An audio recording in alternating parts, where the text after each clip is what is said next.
तेरा हर पल शुक्रिया, खुशियाँ जो दी हैं उसका भी शुक्रिया। हम तेरा दिया खाएं, तेरा ही गुण गाएं, जीवन दिया जो उसका भी शुक्रिया। खुशियाँ जो दी हैं उसका भी शुक्रिया। अच्छा मैं ये एक बात बताओ, अभिमान आप लोगों को आता है कि नहीं? है ना, आता है। अभिमान आया मतलब आप भगवान को भूल गए। ये दास अनिरुद्ध, मैं कभी किसी बात का घमंड नहीं करता। क्यों? मेरे पास कुछ होए तो घमंड करूं? मेरे पास क्या है बताइए, क्या है मेरे? आपके पास किस बात का घमंड? क्या है आपके पास? क्या है? पैसे का घमंड। तुम्हारे पास पैसे हैं? कितने हैं? हैं तुम्हारे पास? अरे ये तो ईश्वर का धन्यवाद कहो कि प्रभु ने आपको कुछ पैसे दिए। इसलिए दिए हैं कि तुम किसी के काम आओ, इसलिए नहीं दिए कि तुम घमंड करने लग जाओ। पैसे दिए हैं। अब जैसे हमारे यजमान जी के पास भगवान ने दिया है तो उन्होंने क्या किया? उस पैसे से अभिमान नहीं किया कि जी मैं अभिमान नहीं। उन्होंने श्री राम कृष्ण जी ने, सत्यनारायण जी ने, महावीर जी ने, प्रभुदास जी ने, इन्होंने पैसे पाके घमंड नहीं किया। इन्होंने पैसे पाके जितना बन पड़ा इन लोगों से समाज की सेवा की। आपको यहां ले आए, सेवा ही तो है। उन्होंने घमंड नहीं किया कि जी मेरे पास है, नहीं। उन्होंने आपको यहां लाके आपको 7 दिन रखा, 7 दिन आपको भोजन प्रसादी कराया, 7 दिन कथा सुनवाई, आपसे पूछा आपको कोई तकलीफ तो नहीं है। तो क्या है ये? धन पाके घमंड नहीं, सेवा, नम्रता, सरलता, सहजता। आप भी धन पाके यही करना, ये नहीं कि अकड़ में रहो कि जी मैं हूं तो कोई है ही नहीं। सदा भगवान को यही प्रेम है। ये क्या है मेरी माँ? प्रेम ये है कि जो भगवान दे रहे हैं ये ईश्वर का है, मेरा नहीं। गौरी गोपाल भगवान का है, सब वही करा रहे हैं, मैं नहीं हूं। भगवान ने मुझे निमित्त बनाया। अच्छा एक बात बताओ, सीता मां का पता किसने लगाया? किसने लगाया? यदि हनुमान जी सीता मां का पता ना लगाते तो सीता मां का पता लगता कि नहीं लगता है? नहीं लगता? नहीं लगता? लगता। अब हनुमान जी इस बात से घमंड करने लग जाएं कि मैंने पता लगाया, मैं ना होता तो पता ही ना लगता सीता मैया, मैंने लगाया। इस बात का हनुमान जी घमंड करें तो कोई अर्थ ना निकलेगा, क्योंकि हनुमान जी पता ना लगाते सीता मां का तो भी सीता मां का पता लगता। राम जी किसी और से काम कराते। वो तो हनुमान जी को इस बात की प्रसन्नता है कि प्रभु आपने ये काम करने का मौका हमें दिया, ये दास को दिया, तो आप प्रसन्न रहो इस बात से कि प्रभु ने आपको इस योग्य बनाया। इस बात का घमंड ना करो कि जी मैं आ गया, मैं ये हूं। नहीं, ये ईश्वर ने आपको ये योग्यता, ये ईश्वर की दी हुई काबिलियत है, ईश्वर की दी हुई कृपा है। ये कृपा का एहसास करो, कृपा को महसूस करो, अभिमान का भी महसूस ना करो। अभिमान को कि जी मैं। आप लोग गलती यही कर जाते हैं। हनुमान जी जैसे आपको भगवान ने, जैसे ये दास अनिरुद्ध को गौरी गोपाल की सेवा भगवान ने दे रखी है, अब मैं अभिमान करूं तो मेरे जैसा मूर्ख कौन होगा? आपको भी कुछ दिया होगा तो आपको ईश्वर ने इस योग्य बनाया कि आप किसी को 2 रोटी दे सकते हैं, है ना। आपका बच्चा पानी में डूब जाएगा, उसे तैरना सीखना पड़ेगा, लेकिन गाय का बच्चा, उसे सीखना नहीं होता, वो पेड़ से सीखा सिखाया पैदा हुआ। ईश्वर को पता है कि किसे क्या सिखाना है, कहां से। ये क्या बढ़िया व्यवस्था है परमात्मा की। क्यों जी, बात सही है कि गलत है? फिर मछली के बच्चे को तैरना नहीं सिखाना पड़ता, वो गाय के बच्चा, जब गाय पार लगती है तो गाय की पूंछ पकड़ लो, आप भी पार लग जाओगे। गाय पार हो जाती है तो बैतरणी से, जैसे यहाँ की नदी से गाय पार लगाती है, ऐसे वहां बैतरणी नाम की एक नदी है। उस बैतरणी से पार कौन लगाएगा? जो गौदान करता, गाय की सेवा करता, उसे गौ माता बोलती है कि तूने मेरी सेवा की, आ अब मैं तुझे पार लगा। और जो नहीं करते वो उस बैतरणी में डूबते रहते हैं। बैतरणी नाम की एक नदी है, मावाद से भरी हुई। जैसे फोड़ा हो जाता है ना तो व्हाइट कलर की मावाद नहीं भर जाती फोड़े में, वो मावाद, वो गंदगी की नदियां हैं। उन नदियों से हमें नरक की यातनाएं दी जाती हैं और उन्हीं से पार गौ माता हमें लगा देती है। इसलिए गाय की सेवा, गौदान जीवन में अवश्य। हमारे यजमान जी ने शुरू दिन ही गौदान किया था और गाय के दान से ही फिर उन्होंने भागवत की शुरुआत की, गौदान किया। तो आप लोग भी जीवन में गौदान करें, मरने से पहले गौदान कर लो। आजकल देखो जीते जी कर लो, मरने के बाद तुम्हारा बेटा तुम्हारे नाम से गौदान करे ना करे। और हम तो कहते हैं मरने के पहले अपनी 13वीं 11वीं भी कर लो, मरने के बाद बेटा बेटी करे ना करे। आजकल तो फिर बेटे बोलते तू कर ले, तू कर ले, तू कर ले। कई बार तो बच्चे मना कर देते हैं कि इतना हम नहीं करेंगे, हाँ या ना? कई बार लड़ाई हो जाती है कि नहीं? बाप मर गया, उसकी 13वीं कौन करे, ये प्रश्न खड़ा है। इसलिए मरने के बाद 13 ब्राह्मण ही तो खाएंगे। हम कहते हैं जीते जी, गौरी गोपाल में जो हजारों साधु संत खा पी रहे हैं, इन संतों को जीते जी खिला दो। और फिर मरने के बाद जो बच्चा करे ना करे, आपने जीते जी अन्नदान कर दिया हो, उसी से सदगति होगी। जो जीते जी आपने किया, मरने के बाद तो बच्चा करेगा ही, करे तो अच्छा है, नहीं करे तो वही। भाई जो कोरोना काल में मरे उनकी तो 13वीं भी नहीं हो पाई।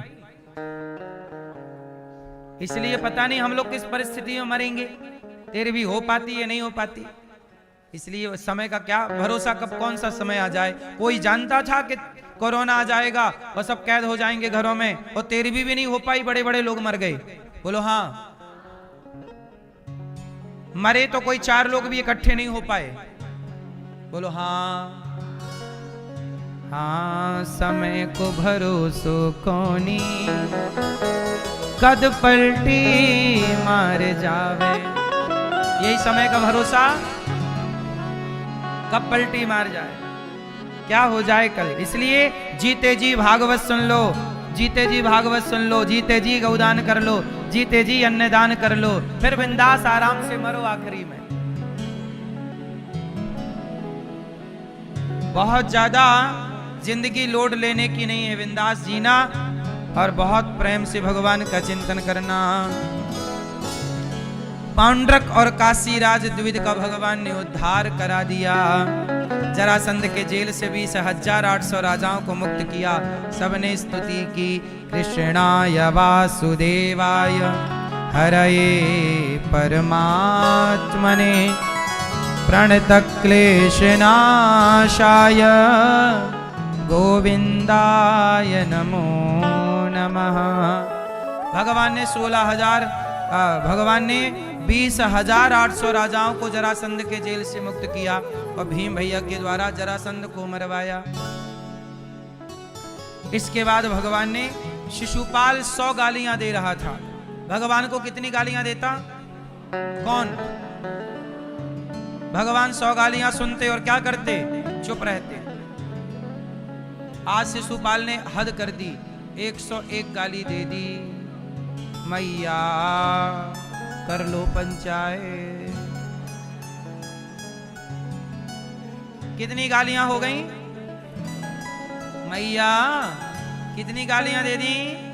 और जब 101 हुई तो भगवान ने चक्र निकाला और धड़ाम से सिर खंडित कर दिया।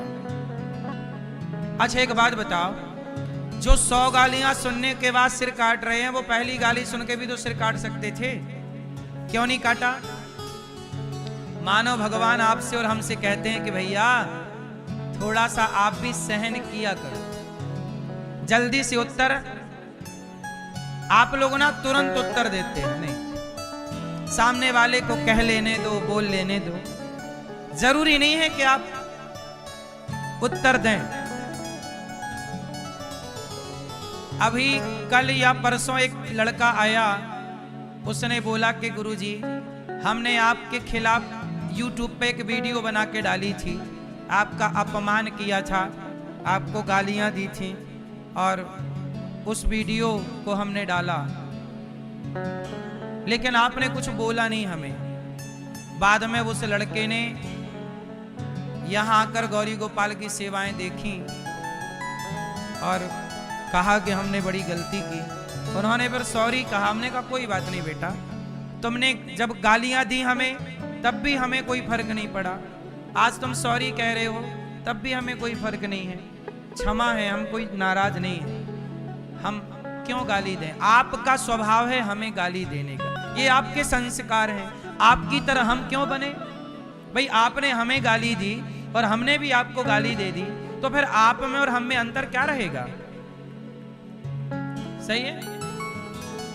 एक घर में एक आदमी रहता था, पड़ोसी बड़ा मजबूत था, गुंडागर्दी वाला। उसने झाड़ू लगाई और सारा कचरा पड़ोसी को डाल दिया कि तेरे को परेशान करेंगे। पड़ोसी बेचारा बड़ा शांत स्वभाव का था, उसने कचरा साफ किया, डस्टबिन में डाला और आम, अंगूर, केला, सेब, पपीता, फल की टोकनी बनाई और पड़ोसी के घर पहुंच गया जिन्होंने आंगन में कचरा डाला था। भाई साहब ये फल हमारे गांव से आए हैं, आपके लिए ताजे ताजे ले लो। तो वो आदमी ना पानी पानी हो गया। उसने कहा भाई मैंने तो तेरे घर कचरा डाला, तू मुझे फल दे रहा है। तब इसने कहा कि आपके पास कचरा था तो कचरा दिया, मेरे पास फल थे मैंने आपको फल दिया। जिसके पास जो होता है वही देता है। इसलिए किसी के पास गालियां हैं तो वो गालियां दे रहा है, तो इसका मतलब ये नहीं कि हम भी उसे गालियां दे, नहीं। तुम्हें कोई गाली दे तो चुप रहा करो, एक सीमित तो चुप रहना चाहिए। कुछ भगवान ने 100 गालियां सुनी तो तुम 2, 5, 10, 20 गालियां तो सुन लो, चुप रहो। फिर समय आए तो जवाब भी देना चाहिए, ऐसा नहीं कि जवाब नहीं देना चाहिए।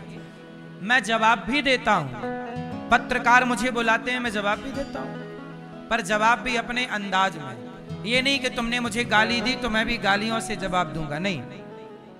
ज्ञानी मारे ज्ञान से तो अंग अंग भिद जाए और मूर्ख मारे लाठी से तो फूट खपड़ी आ जाए। अज्ञानी की मार अलग है और ज्ञानी की मार, इसलिए आप लोग समझदारी से जवाब दिया करो, समझदारी से मार लगाओ।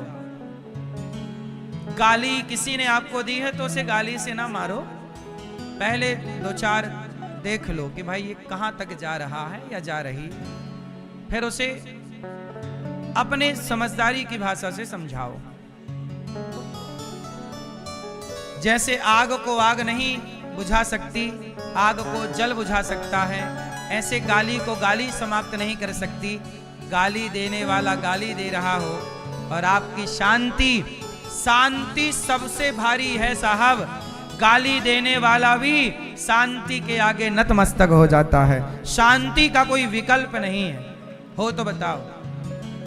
शांत रहिए, कोई तुम्हें कुछ कह रहा शांत रहिए। दक्ष गालियां देता रहा और भगवान शंकर भरी सभा में शांत रहे, आप भी शांत रहे। शांति के आगे सब हार जाते हैं, शांति के आगे आप चुप तो रहिए, ना हार जाए दुनिया तो कहना।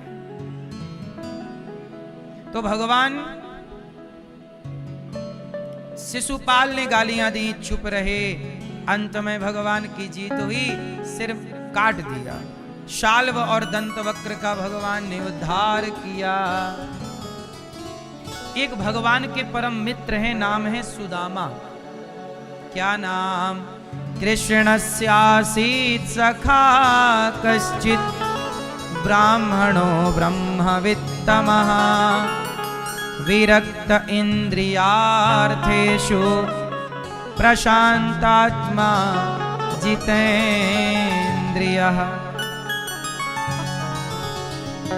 सुदामा जी भगवान के एक परम सखा थे। बचपन की यारी, बचपन की दोस्ती, बचपन की मित्रता। सुदामा जी गरीब है, खाने को भोजन नहीं है, भिक्षा मांग कर ले आते हैं। भिक्षाम देहि भिक्षा, जो आ जाए उससे गुजारा करते हैं। सबसे बड़ा धन क्या है? यदि आप लोग बताओ तो मुझे बता दो मेरी माँ। मैया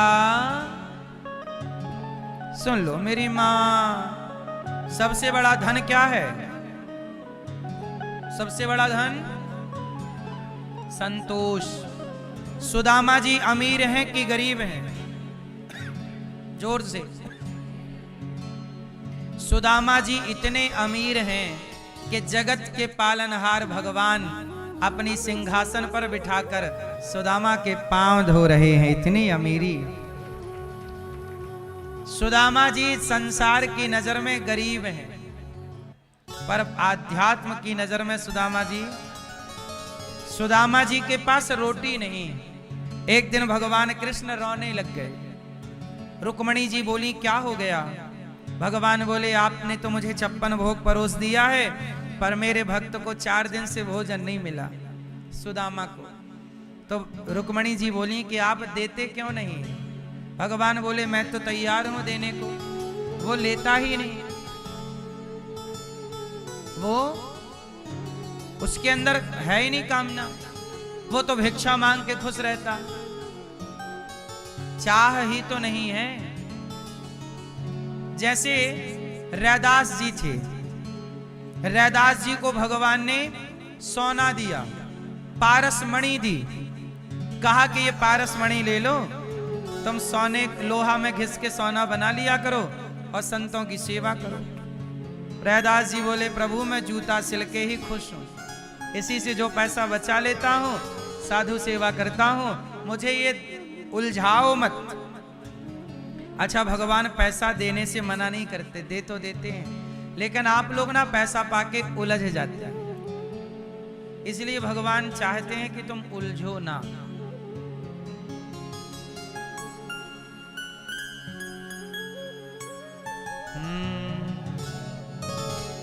एक पत्नी थी,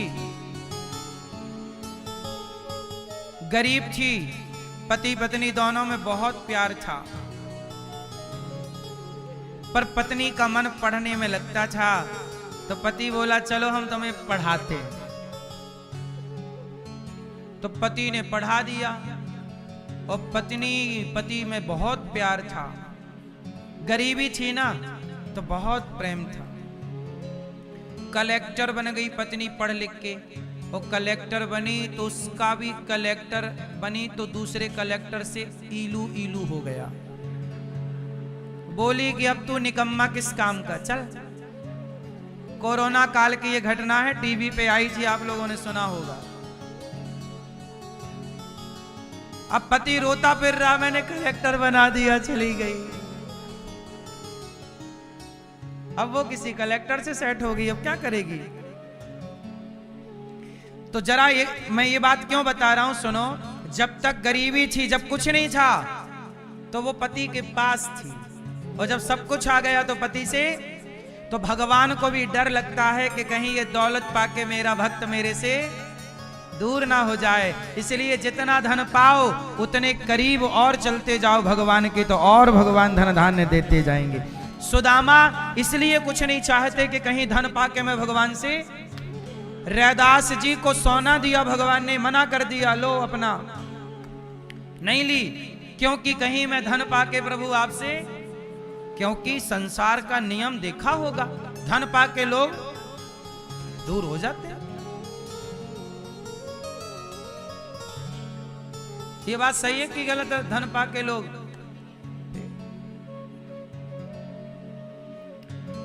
इसलिए अमीरी दौलत आपके प्रेम में बाधा डाल देती है। आपका बेटा आपसे बहुत प्रेम करता है, लेकिन वही जब उसे पैसों का रोग लग जाता है तो वो आपसे दूर हो जाता है। बोलो हाँ, ये पैसा दूर कर देता है। लोभ लालच। इसलिए कई बार भगवान, आपने सुना होगा कि कई बार भगवान अपने भक्तों को चाहते हैं बहुत कुछ देना, पर इस डर से नहीं देते कि मैंने इसे दिया और कहीं ये भक्त फिर मुझे। इसलिए आप लोग ऐसे भक्त बनना कि भगवान जितना दें उतने और करीब भगवान के कदम पहुंचते चलना, फिर तो खूब बढ़िया। अब सुदामा जी पर भरोसा पक्का हो गया, किसके पास कुछ नहीं है तो भी ये भगवान के करीब है और सब कुछ आएगा। सुदामा के पास जब सब कुछ आया, जब भगवान ने विश्वकर्मा को भेज के सुदामा का घर बनवा दिया, बढ़िया सोने का सुसज्जित और धन धान्य परिपूर्ण कर दिया, तो सुदामा जी उस घर पे घुसे नहीं, बोले प्रभु आपकी जय हो, पहले आओ और ये वचन दो कि मैं इस घर में रहकर आपको भूलूं ना, वरना आपकी ये चकाचौंध में कहीं मैं आपको। हाँ, इसलिए आप भी कहते रहा करो, बोलो हे नाथ मैं आपको कभी भूलू नहीं, सदा आपकी दासी बनकर, दास बनकर रहूं। हे नाथ मैं आपको कभी, जहां रहो ध्यान किया करो। कैसे? आंख बंद करो, मैं आपको ध्यान समझाऊं। सब लोग ध्यान करो मेरे संग में, जैसे कहूंगा वैसे करना। सब लोग आंख बंद करो, रीढ़ की हड्डी सीधी कर लो, सीधे से बैठ जाओ और अब ध्यान करो। आंखें बंद करो। सब लोग चलो यमुना जी, सब लोग भाव बनाओ, हम यमुना जी स्नान कर रहे हैं। भाव बनाओ, स्नान करने के बाद कपड़े पहनकर अब हम बिहारी जी का दर्शन, भाव बनाओ, इमेजिन करो कि हम सब बिहारी जी का दर्शन कर रहे हैं। बिहारी जी बैठे हैं, सुंदर सा दर्शन, बिहारी जी के संग श्री राधा रानी विराजी हैं। भाव बनाओ कि आप भगवान को, श्री कृष्ण और श्री राधा रानी के लिए सुंदर सा झूला बनाकर और प्रभु को झूला झूला रहे हैं। बढ़िया सा दूध का भोग लगा रहे हैं, लड्डुओं का भोग लगा। भाव बनाइए कि आप भगवान को लड्डू का भोग लगा रहे हैं। भाव बनाइए कि आप भगवान को प्रेम से निहार रहे हैं। भाव बनाइए कि आप जैसे केवट भगवान के चरण धो रहे, आप भी भगवान श्री कृष्ण के, श्री राधा रानी के चरण धो रहे। भाव बनाओ, चरणामृत पी रहे, भगवान के सुंदर घुंघराले बालों का, सुंदर सी मुस्कान का दर्शन कर रहे। अब भगवान को अपने मन मंदिर में बसाओ और सब लोग चलो बैकुंठ। भाव बनाओ कि बैकुंठ में भगवान श्रीमन नारायण लेटे हैं और लक्ष्मी जी चरण दबा रही हैं। तो लक्ष्मी जी एक ही तो पांव दबा रही हैं, दूसरा पांव खाली है। भाव बनाओ कि लक्ष्मी जी के पास बैठकर हम भगवान के दूसरे चरण की सेवा कर रहे। सब भाव बनाओ कि हम भगवान के चरणों की सेवा कर रहे हैं। अब भाव बनाओ कि हम भगवान की परिक्रमा कर रहे हैं। अब भाव बनाओ कि भगवान को आप भोग लगा रहे, कमल के पुष्पों की सुंदर सी माला भगवान श्रीमन नारायण को, श्री लक्ष्मी जी को पहना रहे और प्रार्थना करिए। सब लोग बोलो मेरे संग, बोलो हे श्रीमन नारायण हम आपके चरणों में अपने आप को समर्पित करते हैं। हे प्रभु, माना कि हम पापी हैं, अधम हैं, नीच हैं, दुष्ट हैं, खल हैं, कामी हैं, क्रोधी हैं, पर हे नाथ हम जैसे हैं आपके हैं। हे प्रभु हमारे अपराधों को क्षमा कीजिए। जैसे गाय अपने बछड़े को चाट कर निर्मल करती है, ऐसे ही हे नाथ हमें भी पाप से मुक्त कीजिए।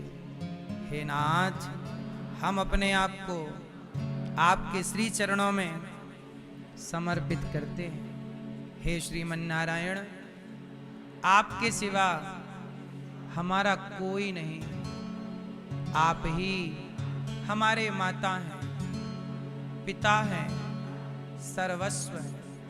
हे प्रभु हम जैसे हैं, माना कि हम पापी हैं, पर जैसे हैं आपके हैं। श्रीमन्नारायण चरणौ शरणम प्रपद्ये श्रीमते नारायणाय नमः। हे नाथ हमें स्वीकार कीजिए। अब आप लोग आंखें खोल लो। ऐसा भाव देखो, आप घर पे रहो कहीं भी रहो, भाव बनाओ कि हम यमुना जी स्नान कर रहे, भाव बनाओ बिहारी जी का दर्शन कर रहे। आप देखो आप बैठे यहाँ पर, भाव क्या बना कि हम बैकुंठ में भगवान के पांव दबा रहे हैं। शरीर से भक्ति नहीं होती, भक्ति तो मन से होती है, और मन तो कहीं भी जा सकता है। इसलिए मन भटक ही रहा है तो इसे बैकुंठ में भटकाओ ना। भटक ही रहा है तो वृंदावन में भटकाओ, भगवान के पास रखो। तो ये मानसिक पूजा है। ये कौन सी पूजा है? शारीरिक पूजा क्या होती है कि गोपाल जी को उठाओ, थाली पे उनको बिठाओ, उनको नहलाओ, दूध से दही से जल से कपड़े पहनाओ, श्रृंगार करो, भोग लगाओ। ये भगवान की शारीरिक पूजा है। और ये जो बताई ये मानसिक पूजा है। शारीरिक पूजा से श्रेष्ठ मानसिक पूजा है। भाव से पुष्प चढ़ाओ, भाव से लड्डू खिलाओ, भाव से बैकुंठ जाओ। बड़े बड़े साधु संत महीनों सालों ये मानसिक पूजा करते रहते हैं और मानसिक रूप से भगवान के साथ रहते हैं। हम क्यों ना ये भाव बनाए कि हम सदा भगवान के साथ हैं और भगवान सदा हमारे साथ है। हमें तो ये कभी नहीं लगता कि हम अकेले हैं, हमें सदा यही लगता है भगवान साथ है। तू अकेला नहीं प्यारे राम तेरे, हम क्यों माने कि हम अकेले हैं। सदा भाव से। सुदामा जी की पत्नी बोली, भगवान बोले कि मेरे भक्त को भोजन नहीं है, तो रुक्मणी अम्बा ने कहा कि दो, उनको दे क्यों नहीं देते? सुदामा जी लेते ही नहीं। सुदामा जी को तो जितना मिल जाए भिक्षा में उतना, और कोई दे तो लेना ही नहीं। जितनी जरूरत है, देखो धन कितना होना चाहिए, ज्यादा पैसा आना ये अच्छी बात है। ज्यादा पैसा, भगवान करे आपके पास बहुत पैसा है, लेकिन याद रखना कि वो पैसा जब आएगा